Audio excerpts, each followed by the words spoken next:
moving forward.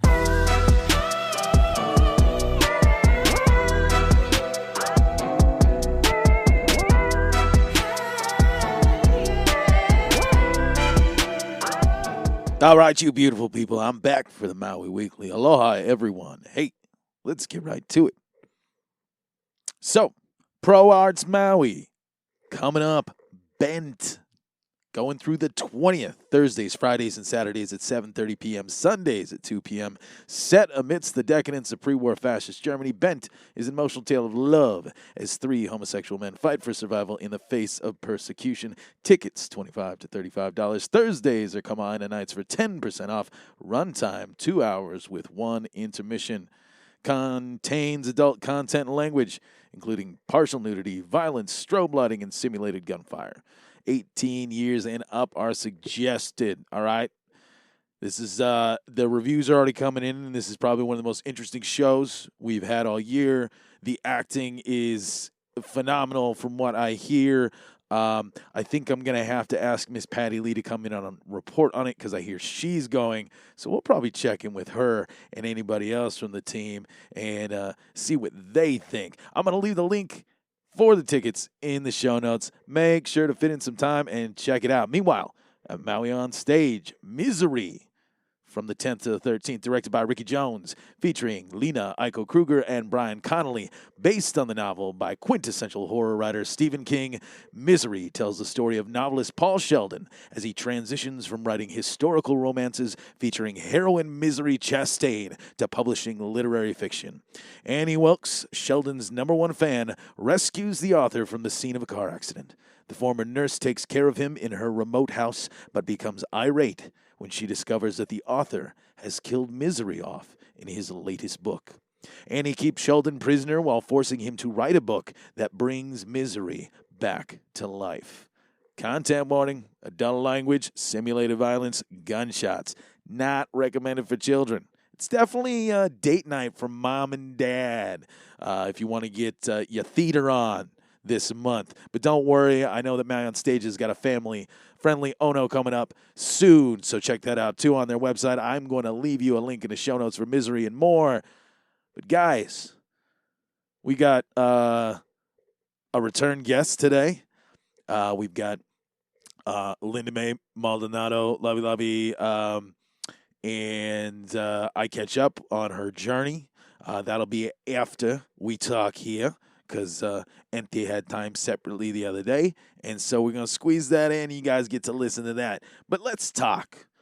You know what? Let's not – I'm going to remind you before I leave for the Auntie's interview to vote, but before we get to that, it seems to be that outside of not showing up at the polls, people are not showing up at the solution table in general. People really like to bitch around these parts. And I can say that I am, frankly, part of that crowd sometimes. I did try to take some action this year and be a part of the, political discussion and enlighten the world in that process. But I'm finding more and more everybody like complain, but nobody like do nothing about it.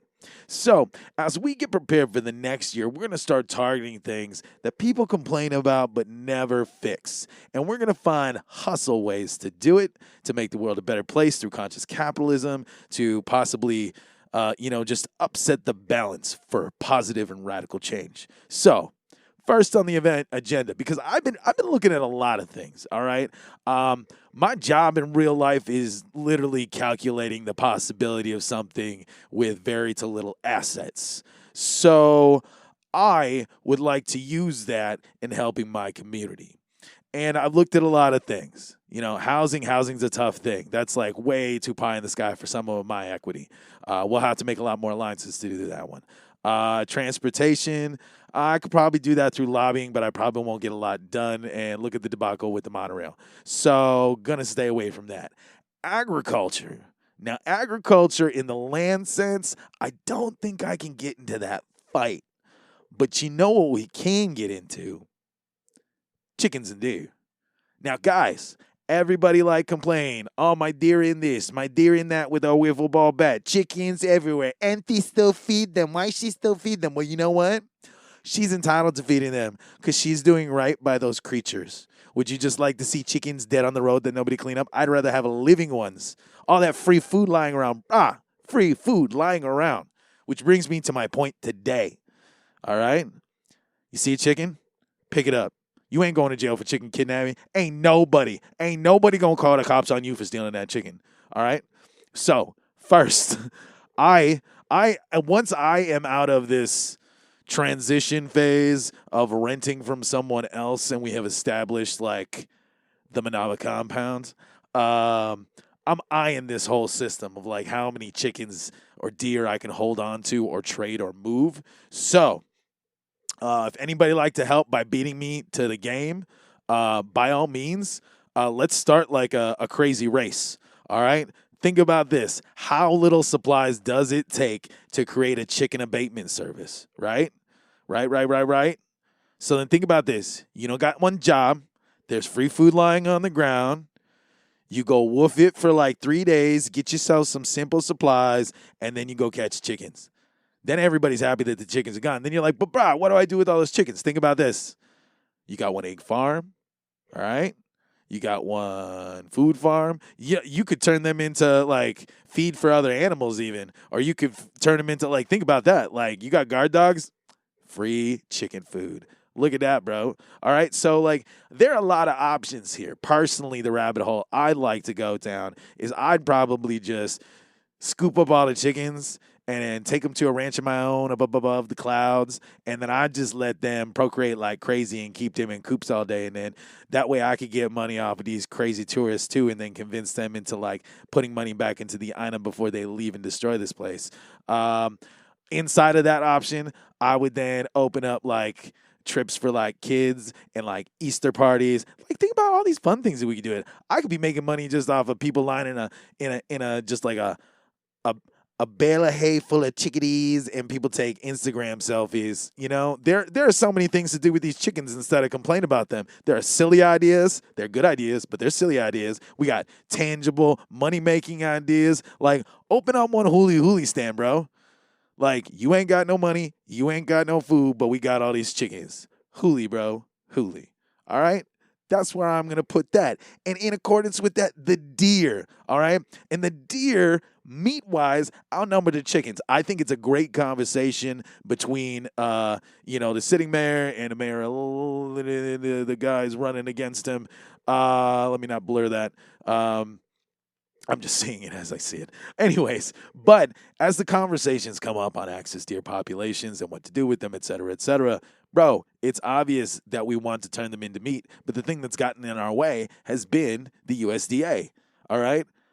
In the meantime, we have labeled everything as dog food just so that way we can sell it. But then people know it's going in our stomachs because that shit's legit, bro. So whatever.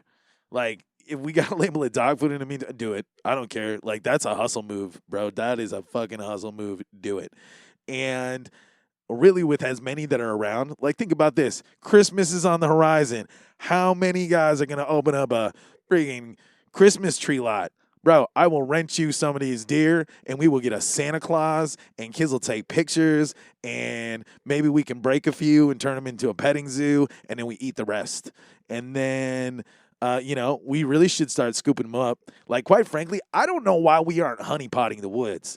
Like, guys, you want like a simple way to get rid of those deer on the edge of town?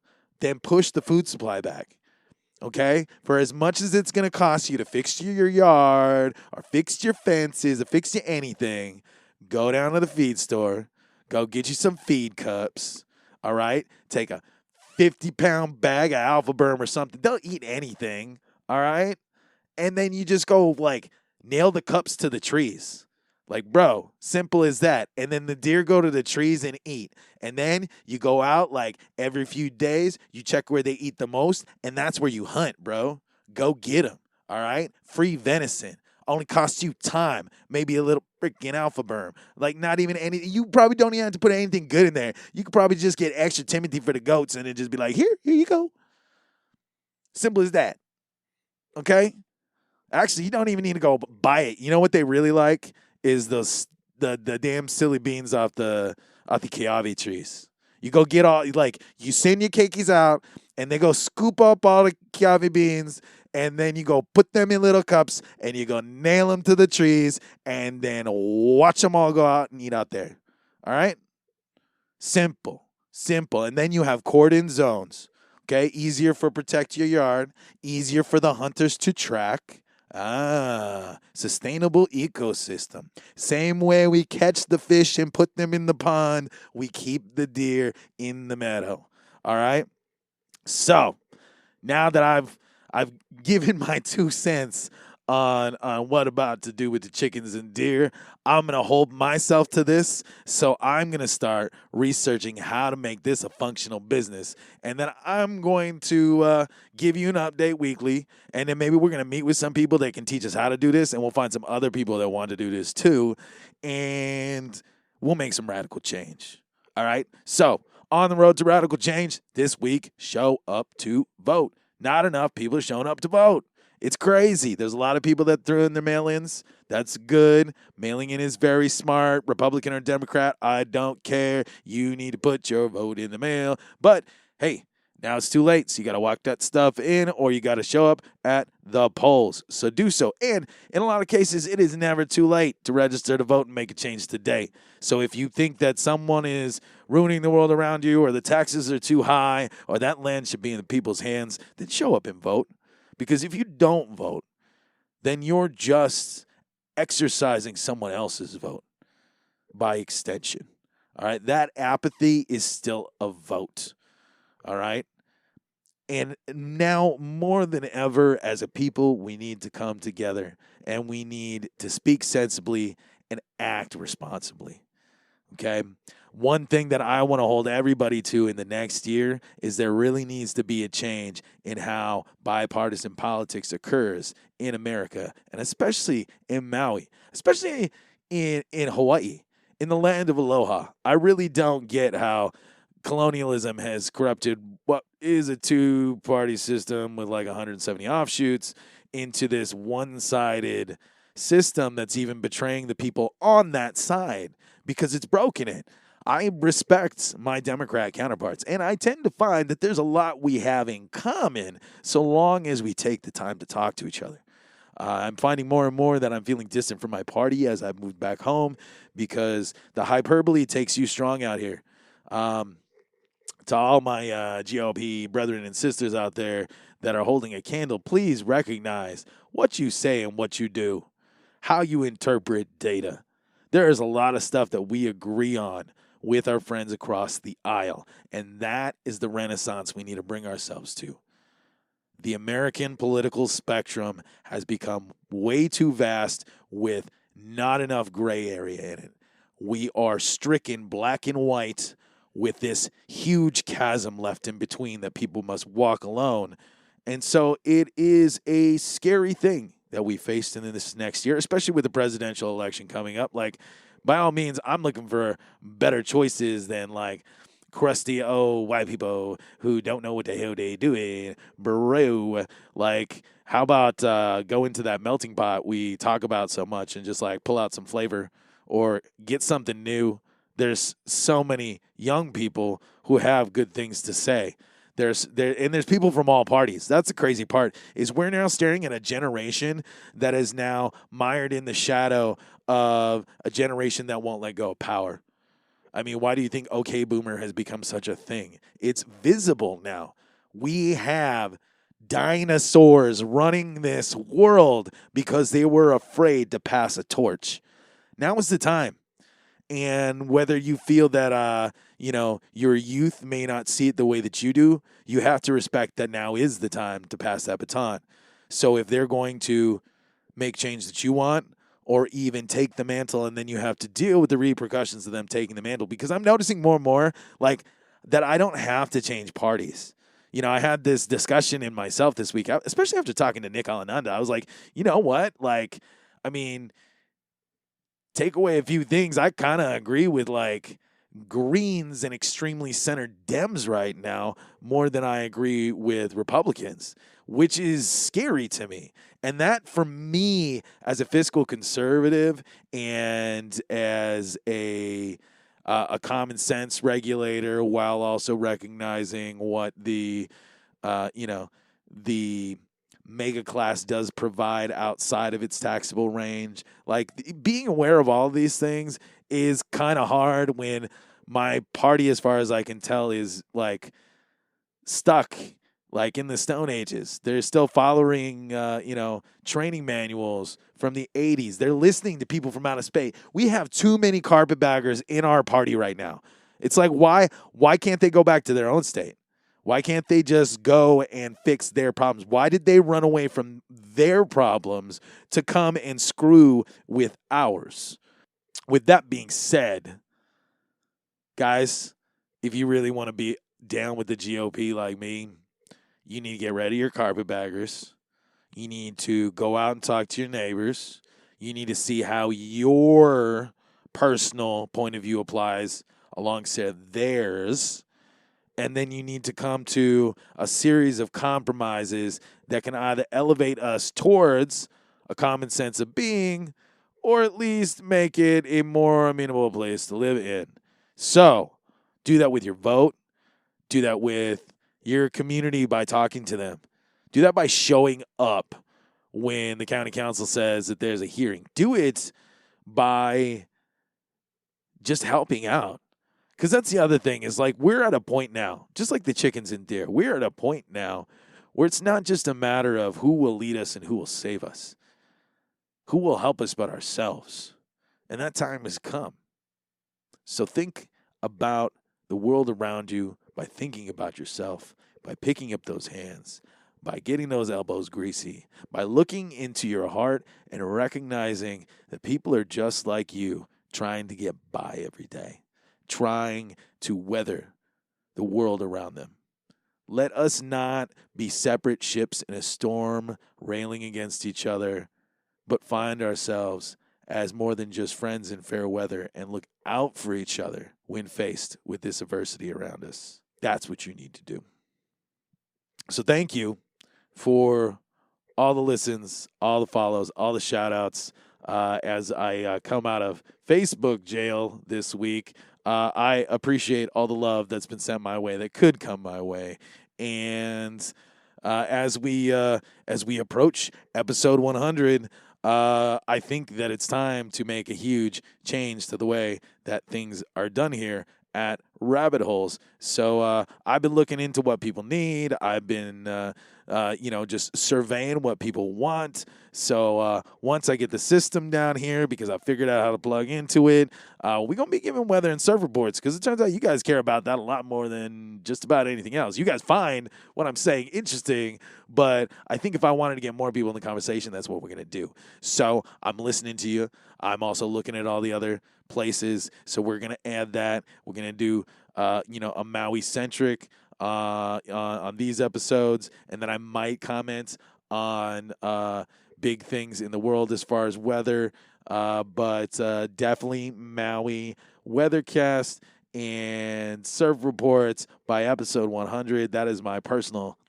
promise to myself. In the next 8 episodes, we're going to at least try to do this once a week, and then probably extend it to dailies on Instagram, because that's what you folks want, besides like crime coverage and politics, which I'm all for that. So down like a clown, Charlie Brown. Let's make some radical positive change now. So mahalo again for all the listens. Mahalo. Be good to yourself. Be good to everyone around you. Make positive radical change. And now here is me catching up with Auntie Linda about her journey on the road to tell her story about being a lost child of Kalaupapa. Moving forward.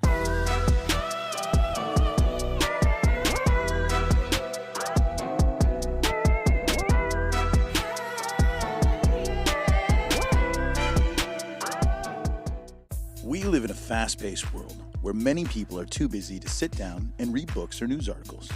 But thanks to Newsly, you can now listen to the news you wish you had the time to read.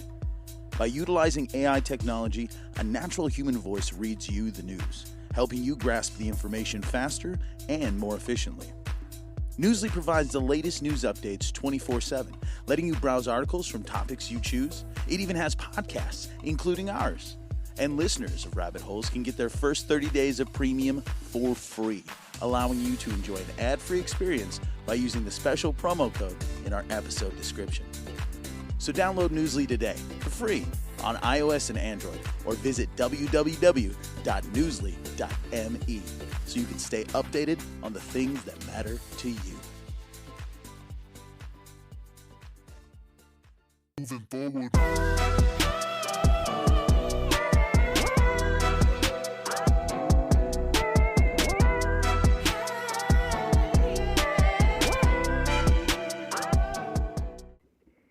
Hello? Hello? Hi, how are you? How's it? Hi. Yeah, just one thing I wanted to bring up. The story court came and they did a special when my brother was visiting me here, and they aired it on internet on Friday. Right on. Yeah. And they did another special with me and my granddaughter, and I don't know when that's coming up. Well, you let me know when it comes up. We'll make sure to share it with everybody. Yeah, you can share the one on Friday. You just have to go online and just type in StoryCorps, and that's the story about my brother and I when we got found. I'll find it. Yeah. So how have you been? Good. Very busy. I actually just finished interviewing all of the candidates for the Maui County election that I could get a hold of. I saw that. Yeah, you've been quite a busy man. Trying to make sure Busy everybody man. gets heard. Right. How's the weather there? It's good, for those who like it, So I mean, we're finally cooling down now. So yeah. It's been quite hot, but now it's cooling down a little bit. Yeah, and I was in the hospital for a week. Is after your birthday? Which, by the way, happy belated birthday. Thank you. Yeah, I went in before my birthday. I was there for 5 days. They found a mass, I don't know, some kind of mass close to my liver, and I don't know, but and then they ran a blood work, and they found some kind of cancer in my my bloodstream. So they didn't know where it's from. So I went today to take to see my breast care. So I have to go have a biopsy of my left breast next week.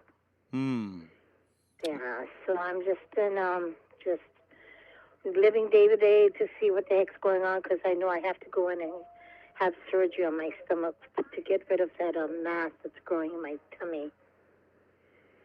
And they took tests, and they found out that it's not cancerous. Said that they have to remove it. Other than that, I'm just coming along. Well, so the StoryCorps thing happened, and then you mentioned that the documentary's picking up. Yeah, as a matter of fact, they're coming here on the 10th, 11th, and 12th. The person that's doing the documentary is bringing Aaliyah Wong, who was the first person that told my story through Honolulu Civility. She lives in Washington, D.C., and she works for U.S. News Today. Well, she's flying her here on that weekend, and she's going to do a segment of her and I for the documentary. Right on. Yeah, so she's trying to, and then she was in Europe for a whole month. She went to go, talk to this editor to see if he would like to get on board with her. And he is on board, so then she's working with him. So I guess she's trying to put everything together and have it done before February so she can submit it in the Sundance Festival. So we'll see where it goes from there. I'll cross my fingers for you. I know, me too. And another thing that she just called me when she found out I was in a hospital, and she found out how sick I was, and they don't know if I have cancer or not. She called and asked permission if she could name her firstborn daughter May. So she wants to name her May. So I was kind of happy about that. I was thrilled. That's cool. Yeah. So she's I haven't seen her since. I think the last time I seen Annabella was like the beginning of this year. No, excuse me. The last time I saw her was last year when I went back to Maui for the book signing, and that was the last time I seen her. So she's coming again on the 10th, 11th, and 12th this month. And she's excited about the thing they had from the StoryCorps. Mm-hmm. Oh, and then also they had registered it in the Library of Congress. My story. Awesome. Yeah, they finally got it in, so it's registered with the Library of Congress. So I'm kind of happy about that. So what else you got going on in your life these days? Nothing much. Just waiting and seeing how far I can take my story and who is going to be listening to it. And I think that what I'm looking out of the whole thing is to get closure and to see who was going to go up to this and answer my question, why was this done and why was, it just stays in my mind, why isn't anybody admitting it that this happened, because still today no one talks about the lost children. I don't see anything written about the lost children, and I've made it known that this happened, but nobody wants to own up to it,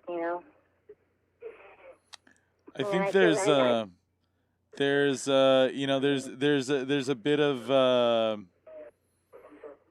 just mixed feelings that come with subjects like this, and I'm just and I wonder what it will take or how it will have to be said to the right people in order for them to want to have the conversation, because I was having a really good conversation with someone the other day, and we were talking about just the Hawaiian Apology Act as an example, and how it as a piece of paper says that something happened, but there's really no owning up in it, and even there, we got to a point of like, well, that's better than most things, I guess, but like I feel that a conversation like this, in order to have it, like, why is it taboo to talk about it?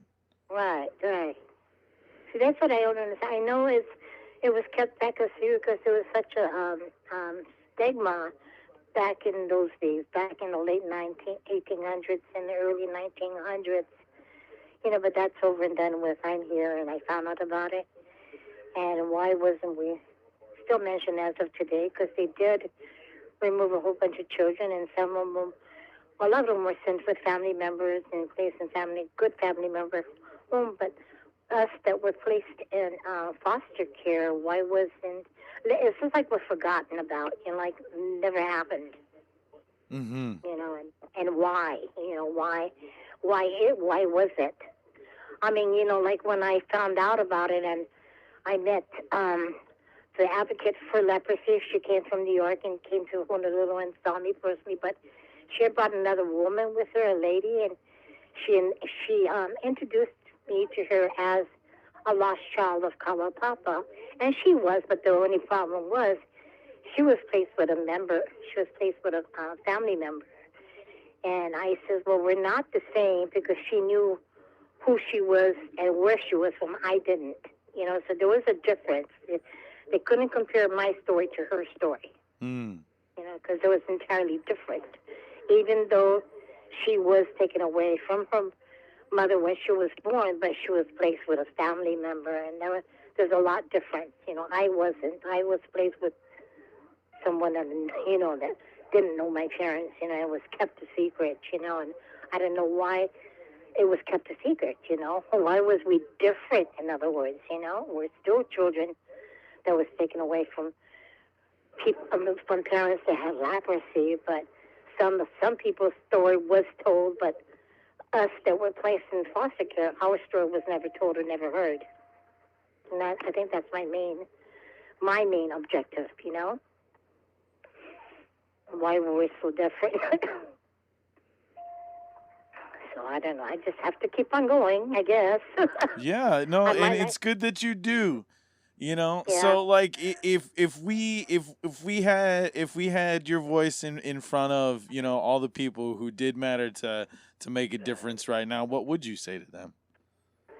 I would say, I think my main issue is that I guess I was hurt, and I guess I was angry because I didn't find out until later years in my life, when I was 54, almost 55, that I was adopted.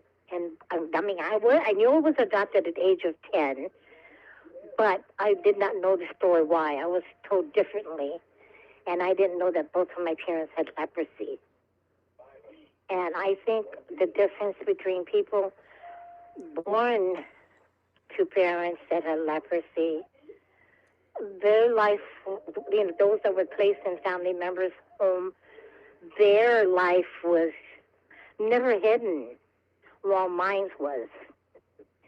And it just it didn't irritate, it just angered me because I didn't find out until my later life, my later years in life, and finding my real family, my biological family when we're older, and missing all that time, you know what I mean? Not knowing, I never got the opportunity to know or be brought up with my siblings, or not knowing.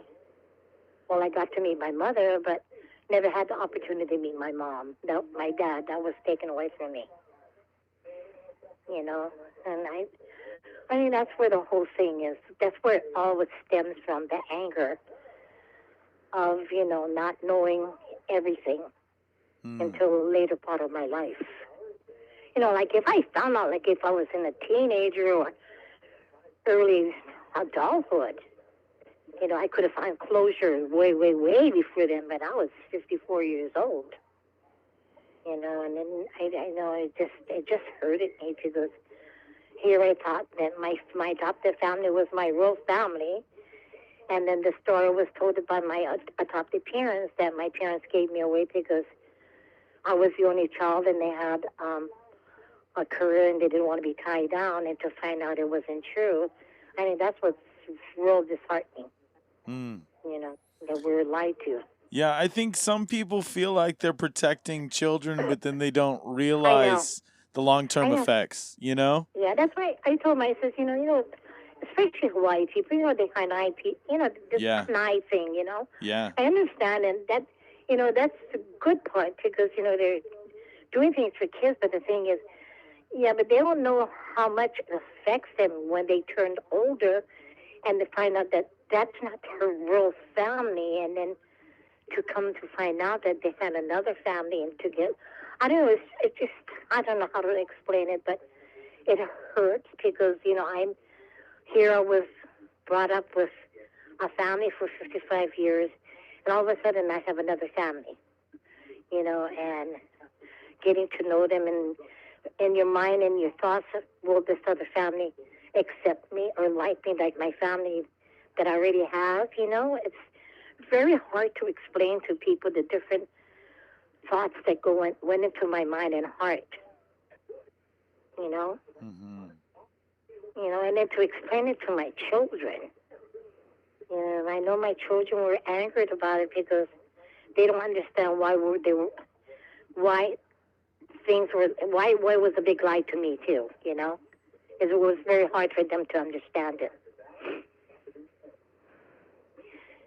But I tried to explain to them, I said, at that time and age, the disease, leprosy, was very, very, nobody wanted to talk about it. So it was kept as a secret, Yeah, and I think that, like, especially with the day and age that we live in now, for how much more is accepted in these times that we currently live Right. in, I think it is kind of hard for younger children to kind of like understand the hows and whys. Like my grandmother used to tell me stories about when she was a young woman in the Marine Corps with my grandfather, and what it was like, just like being in that world in that day and age, and the way that things weren't accepted and the things that Yeah. were considered hidden or private, Mm-hmm. or you didn't bring up, or you would just keep your It's not head as down. open. Yeah. It's not as open as we are today. And when I found out that both of my parents had leprosy and why, I understand completely why they took the children away, because there was a disease that they didn't know anything about it. I understand that quite. They was just trying to protect us. But later part in the 60s and 70s, where they had the epidemic of AIDS, when AIDS first came out, I didn't hear them taking any children away from the people that had AIDS. So why was we different? You know what I mean?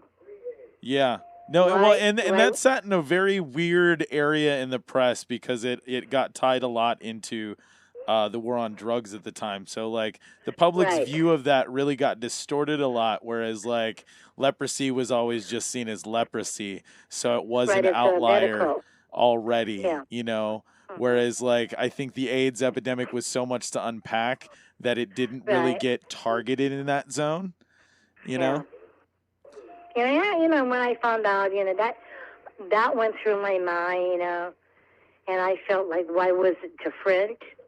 And then I just didn't understand the reason behind it. I just felt so, I guess I just felt so, like, how can I put this? I felt like we was put in the category on its own, and then we were just, nobody wants to talk about it, so shut it up and just keep on putting it on the carpet, you know what I mean? Yeah. And that's how I felt. And my thing is, I just wanted to bring it out to the world. Well, this happened. I mean, come on, let's talk about it. Yeah. Why are we so different? So I don't know. And it still goes through my head, why. I mean, now that I wrote my book and people are aware of it, a lot of people, important people, they knew about it, but it's still kept a secret. Yeah. So, it's out there. Yeah, sorry this happened. That's all I want. Sorry this happened. We had no choice. We was trying to protect the children. But don't keep on putting it under the carpet or hiding us, So I'm not asking for fame. I'm not asking for monetary. I just want some kind of closure and some kind of acknowledgement that this really happened. Yeah. Would you say It's hard. Would you say that you have any big positive things to take away from this now that you do have all this knowledge, though? Like on your road to like personal self-discovery and you're coming to peace in your life, how is that journey? Like I know so much about like the hows and whys of like what got you to this point, but what I think I would love to be able to know, and I think the listeners would, is just that, like, what have you gained from this in your journey? What are the silver linings that you have? Well, I think my silver lining and my thing that I want to say is, I understand that there was a stigma. I understand that completely. I understand that they had no choice but to do this because they were trying to protect the children because they didn't know anything about leprosy. But the thing is, I do want to be acknowledged that this happened. That's all. Yeah. That's all I'm asking, I am happy where I'm at because I found out the truth, and I had the opportunity to meet my brothers and one of my sisters, but I never got the opportunity to meet my father. But I just want them to acknowledge that this happened and it shouldn't be kept a secret anymore. It shouldn't be kept a secret because this really happened, I think. I think that's what I'm trying to put across. Yeah. You understand where I'm coming from? Absolutely. That's all I'm asking. Yeah. I'm not asking for the moon. I just want to be acknowledged that I'm not crazy, that this happened, and somebody needs to acknowledge that. I think that at its core resonates with many Hawaiians. You know, I mean that's a lot of our journey is recognized pain, especially Yeah, coming into the American age of being Hawaiian. You know. right. And it's sad. It's sad that and I think what really outrageous me is that there's many people that I've talked to and known of my story, and then I wrote a book, and I guess it still angers me today that nobody has acknowledged it. And it's angered me because I'm going to keep on doing it pushing with this until somebody acknowledges it. That's all I'm asking. To let people know that, this happened, they're sorry. That's all, I guess that's all I'm asking for, is just to be known that, at that time and age, they didn't know what to do, this is what they did, and that's it, and close the book, and we go on. I think everything happens for a reason, but everything has to have answers for it, for what had happened. That's what I think I'm trying to say. I don't know. I don't know how to put it. I was 54 going on 55 when this happened, and I just turned 74. Wow. So it's 20 years. That's a long road to walk to get to where you've gotten so far. Yeah, I know I've gone far. Well, Auntie. So anyway, we'll go ahead and see what else we can do, and you keep in contact with me. Yes, absolutely. Yeah, yes. And I'll find out next week when Annabella, who's doing the documentary, comes. I'll further question her and see how she's doing with this documentary and what does she have plans for it. And I can contact you, and then we can go from there. Right on, right on. Yeah, I know.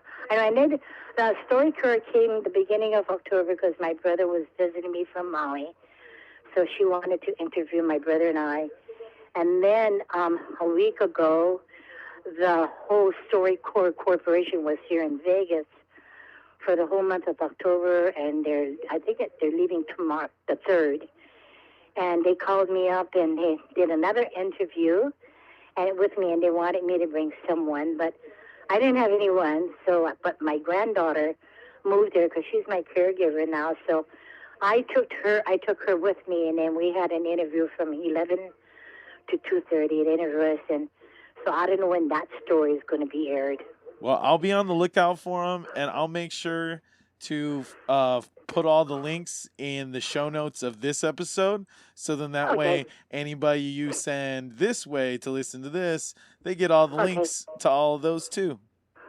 Yeah, because I tell everybody about the link, about your link, about to hear my story, so then we'll just go from there. Right on. So then I'll be hearing from you whenever. So we get together for another segment or whatever. Well, I'm hoping the next time that I see you, we can do it on the Ina. So. Oh, yeah. Yeah, that would be nice. But anyway, I wish you luck with all your, whatever you have coming, along. And I know you'll go far because you're a great person to tell stories. You really are. Well, thank you for coming on to tell your story. And I'll make sure if I'm in Las Vegas anytime soon, I'll stop in and say hello. Yeah, you need to come and stop and see me. Okay? Will do. Okay, aloha. Aloha. You have a great one, okay? And good luck for all your endeavors, okay? You too, Auntie. Take care. Okay, bye-bye.